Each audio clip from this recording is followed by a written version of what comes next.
Hello everyone and welcome back to Contrary Sims.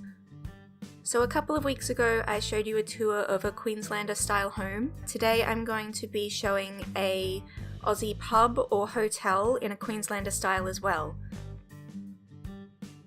So I based this hotel really loosely on an actual Queenslander hotel in Brisbane called the Regatta. So it's a really beautiful building, built in the 1880s I think. Nice big white building, lots of wrought iron balcony work. So as we move around the exterior of the building here, you can see all of the big wide wraparound verandas that, as I said in the previous tour, are quintessential to the Queensland style. And in fact, pretty much all Aussie pubs all around the country will have big verandas, or at least some kind of outdoor drinking space. At the back here there's a beer garden, so you can see the real blend of indoor-outdoor that's typical of the Australian style. So I built this a little while ago, but recently with the Love and Treasure quest being introduced to the game, I was able to update it with lots of really nice tropical items that are just really perfect for it. One thing that does bother me about building verandas and balconies in Sims Freeplay is that there's no way to put an awning over the top of the balcony, which I just think can look a little odd. As you can see, this top floor balcony doesn't have an awning. The lower ones look fine because the balconies above them cover them, but it just looks a little strange to me.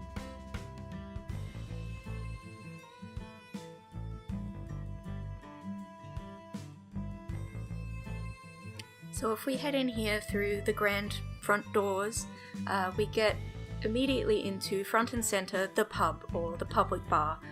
We've got a few young gentlemen here, and some older gentlemen as well, having a bit of a drink in the evening.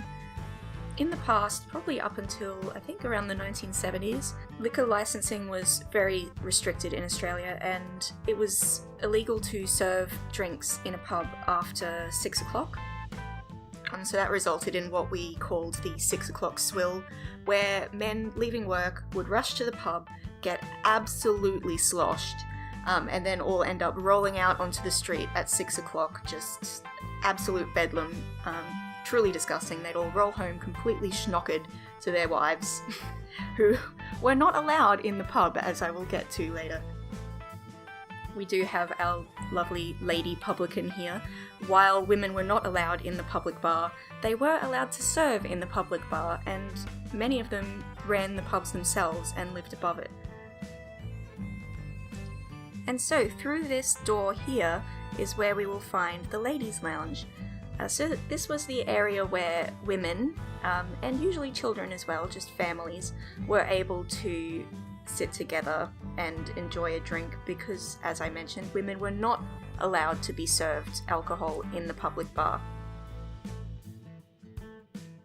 So I think the laws did vary slightly from state to state, but from what I understand, women were only allowed to sit in this area of the pub, and were generally expected to be accompanied or chaperoned by a male companion who could purchase drinks for her if she were to drink them in this area only.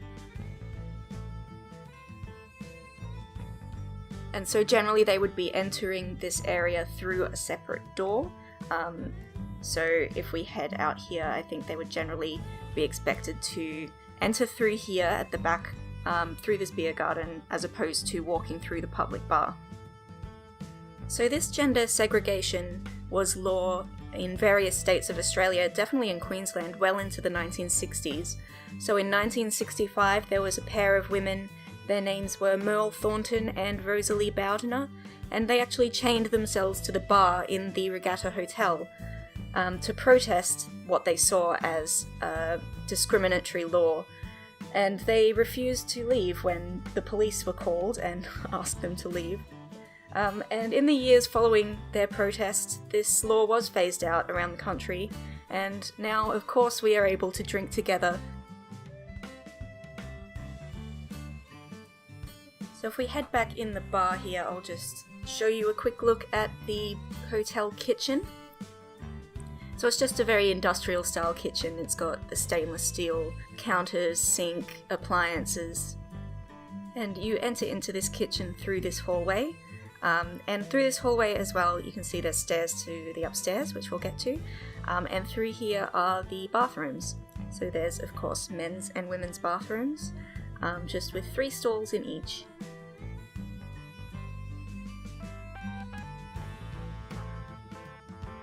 So if we go ahead and head upstairs, we get to another big hallway, and you can see there are bathrooms here just directly above the other ones. So exactly the same layout, plumbing all the lines. So heading back this way, we have a large dance hall, music hall. So here we could have either private parties or public performances. You can see there's a piano set up here. We could have other instruments in the corner here as well. And through here there is a dining function hall, all set up for a wedding. So you could, of course, hire out this entire floor for your function or your wedding. Both the dance hall and the dining hall have doors out to this nice wraparound veranda with more seating out here as well.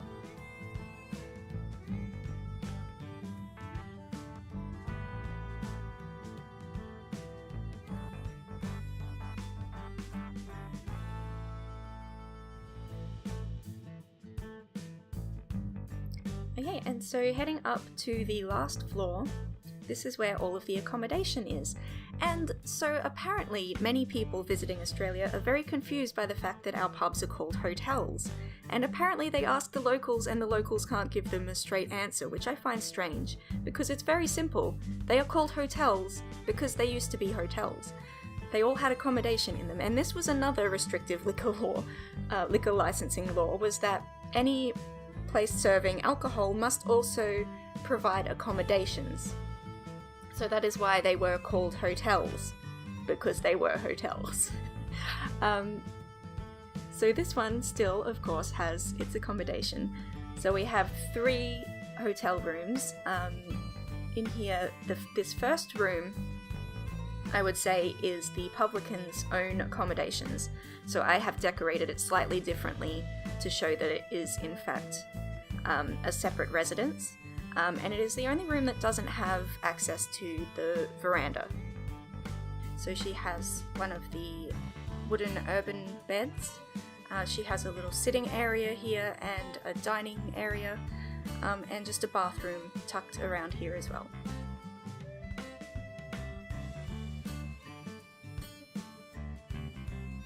So I'll just quickly walk through all of the hotel rooms. They are very, very similar.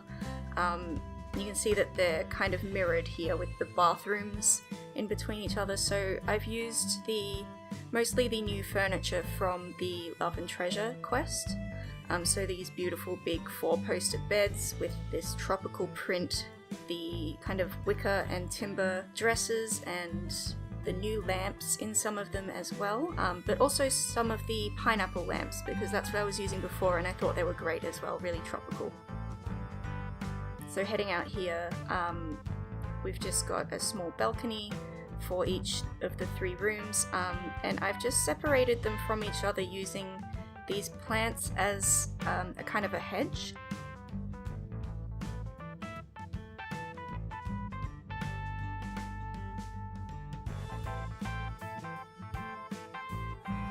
So you can see moving along here, this room again is pretty much the same furniture, maybe a slightly different layout to the furniture. And they have their own balcony area as well.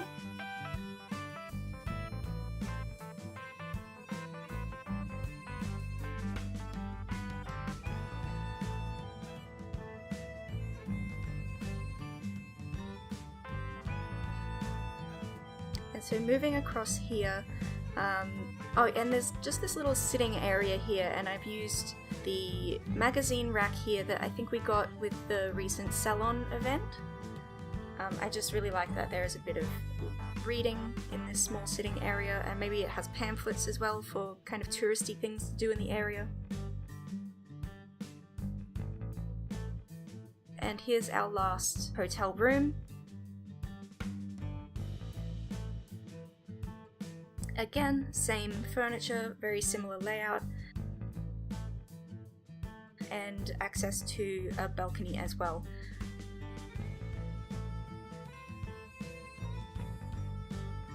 This one has a couple of the lounge chairs looking out this way because I think this area would have a really fantastic view out the back of here.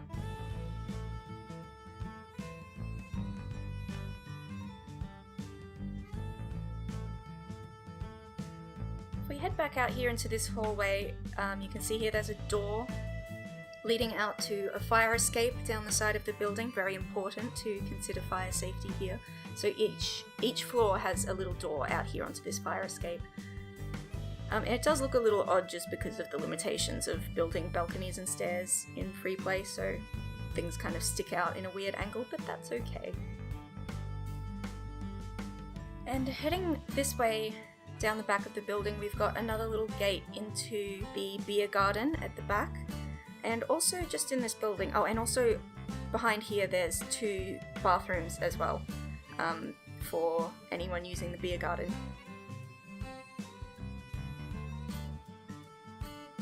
But back through here there's stairs down into the basement where we have some staff facilities. So down here there's a couple of the hot water heaters to service the hotel. And just here there are some lockers for staff to put in their clothes and things while they're on shift. A small staff room just with a dining table and a little kitchenette.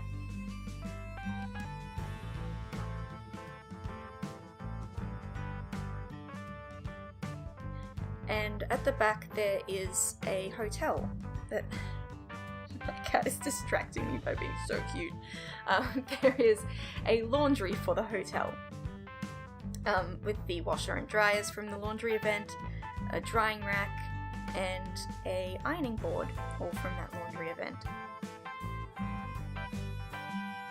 Okay, so that is it for my tour of my Queenslander style hotel. I hope you enjoyed it, and I hope you enjoyed hearing a little bit of the history of that fine Aussie institution, the pub.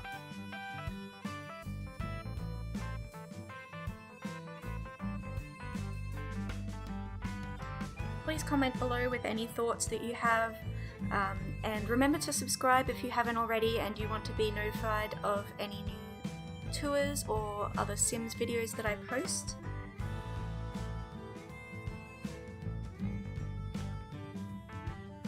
As always, thank you so much for watching everyone, and I will see you really soon. Bye!